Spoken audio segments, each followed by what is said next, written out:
हमारा channel Nagpal academy. तो जुड़े रहिए हमारे चैनल से। आज का जो टॉपिक है हमारा वो है नंबर थ्योरी का। मैं नंबर थ्योरी की प्लेलिस्ट स्टार्ट करने जा रहा हूँ। तो नंबर थ्योरी में हम सबसे पहले स्टार्ट करते हैं कॉन्ग्रुएंस। कि कॉन्ग्रुएंस क्या होता है, आराम से और ध्यान से समझते हैं। कॉन्ग्रुएंस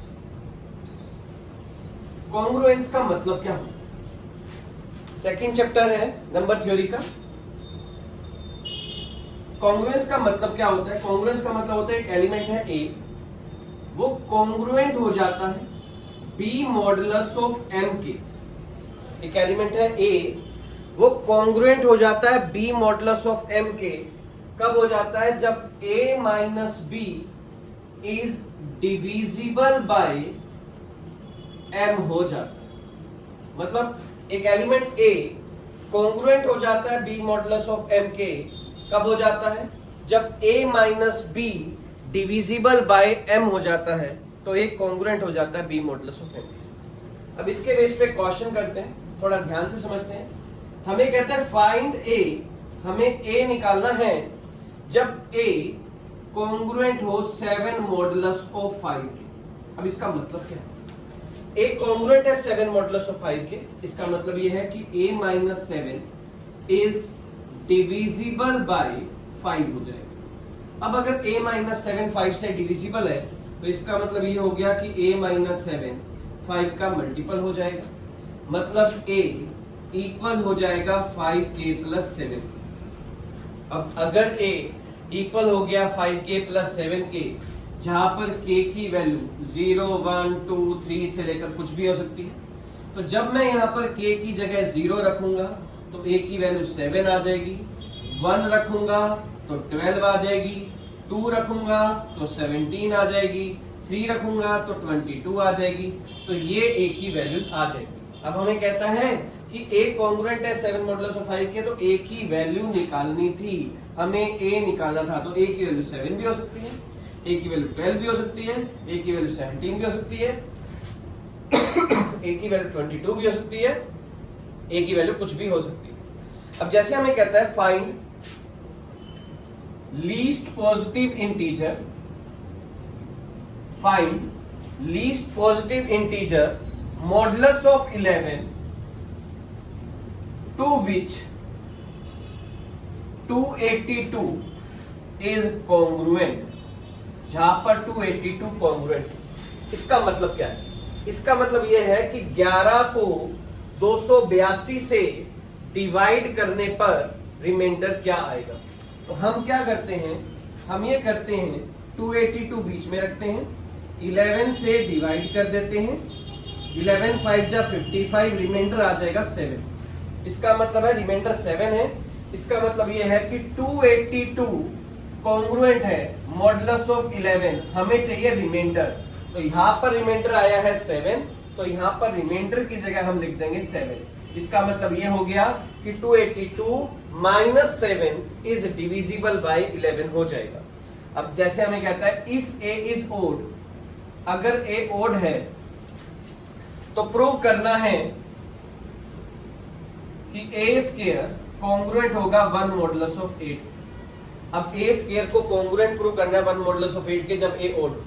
तो मैंने कहा इफ a इज ओड, अगर a हमारा ओड फंक्शन है तो a को हम मान लेंगे 2x माइनस 1 मान लेते हैं। देखो कोई फंक्शन ओड होता है तो कब होता है? जब a की वैल्यू या तो 2x माइनस 1 हो या a की वैल्यू 2x प्लस 1 हो।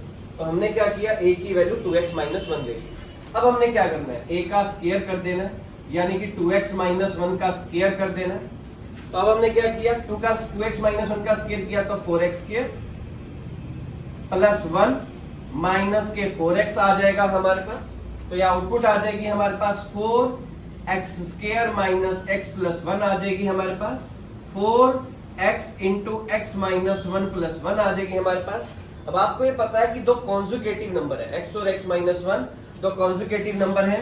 तो जो दो कॉन्जुगेटिव नंबर होते हैं वो हमेशा 2 का मल्टीपल होते हैं।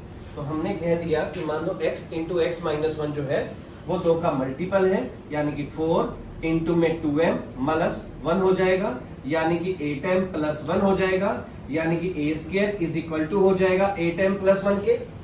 यानी कि ए स्क्वायर माइनस 1 इक्वल हो जाएगा 8m यानी कि a square minus 1 is divisible by 8 हो जाएगा।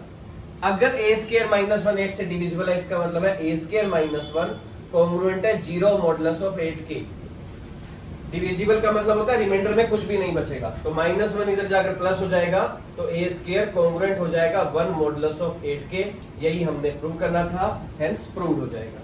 अब जैसे एक क्वेश्चन और आता है, हम कहते हैं फाइंड द रिमाइंडर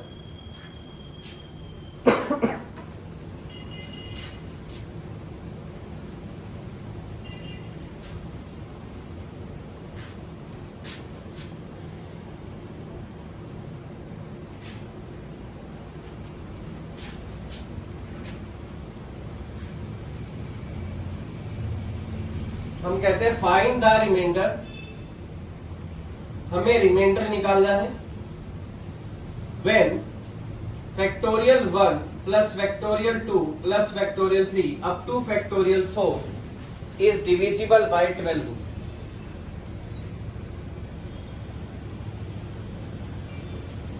कहता है हमें रिमाइंडर निकालना है जब factorial 1 plus factorial 2 plus factorial 3 up two factorial 100 12 से डिविजिबल है। तो मैंने कहा when factorial 1 is divisible by 12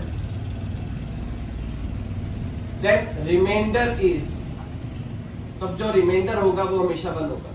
देखो फैक्टोरियल 1 का मतलब होता है 1 को 12 से डिवाइड करेंगे रिमाइंडर 1 ही आएगा। फैक्टोरियल 2 is divisible by 12 तो रिमाइंडर आ जाएगा 2। फैक्टोरियल 3 is divisible by 12 तो रिमाइंडर आ जाएगा 6। फैक्टोरियल 4 इज डिविजिबल बाय 12 तो रिमाइंडर आ जाएगा 0। फैक्टोरियल 5 को अगर 12 से डिवाइड करो तो भी रिमाइंडर आ जाएगा 0। ऐसे चलते चलते 100 तक भी 12 से डिवाइड करने पर रिमाइंडर 0 आ जाएगा। अब अगर मैं इन सबका सम कर दूं तो इसका मतलब ये हो गया कि फैक्टोरियल 1 फैक्टोरियल 2 फैक्टोरियल 3 से लेकर फैक्टोरियल 100 को 12 से डिवाइड करेंगे तो रिमाइंडर आ जाएगा इन सबका सम आ गया 9। मतलब factorial 1 plus factorial 2 plus factorial 3 up two factorial 100 को 12 से डिवाइड करने पर रिमाइंडर 9 आ जाएगा। अब जैसे एक क्वेश्चन और है, मैंने कहा फाइंड द रिमाइंडर,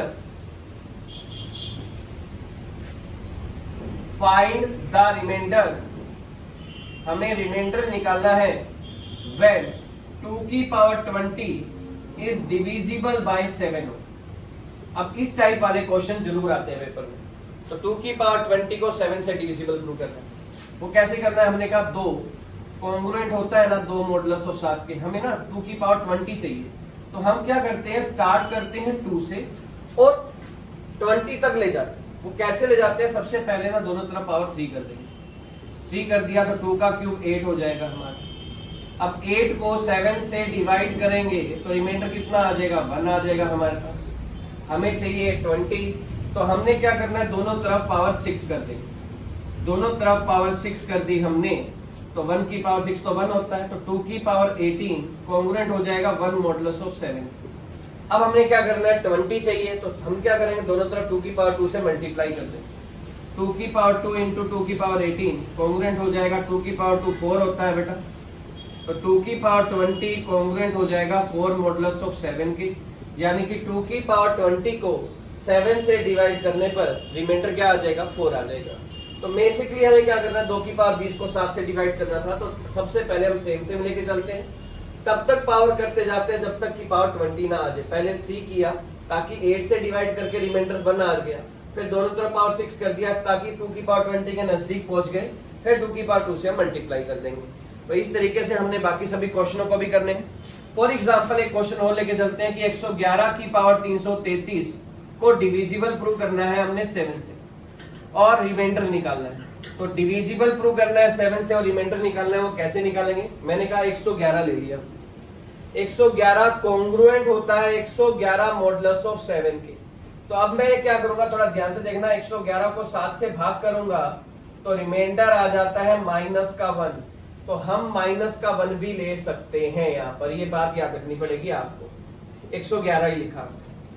अब दोनों तरफ पावर 333 ले ली, 333 कर दिया, तो 1 की पावर 333 करेंगे तो -1 की पावर भी 333 करेंगे, मॉडुलस ऑफ 7 हो जाएगा। अब -1 की जो ओड पावर होती है वो -1 होती है, और आपको पता है रिमाइंडर कभी भी नेगेटिव नहीं आता, तो इसलिए हम क्या करेंगे, इनको -1 को 7 से डिवाइड करेंगे तो रिमाइंडर 6 आ जाता है। वो कैसे आ जाता है, ऐसे आ जाता है कि -1 लिया, 7 1 जा 7 हुआ, तो रिमाइंडर 6 आ गया, तो यहाँ पर रिमाइंडर आ गया 6। तो इस तरीके के क्वेश्चन जो है हमारे कॉन्ग्रुएंस में आते हैं। इससे अगला पार्ट जो है कॉन्ग्रुएंस का, वो मैं नेक्स्ट वीडियो में लेकर आऊंगा। तो जुड़े रहिए हमारे चैनल से, और प्लीज मेरे चैनल को लाइक और सब्सक्राइब कर दें।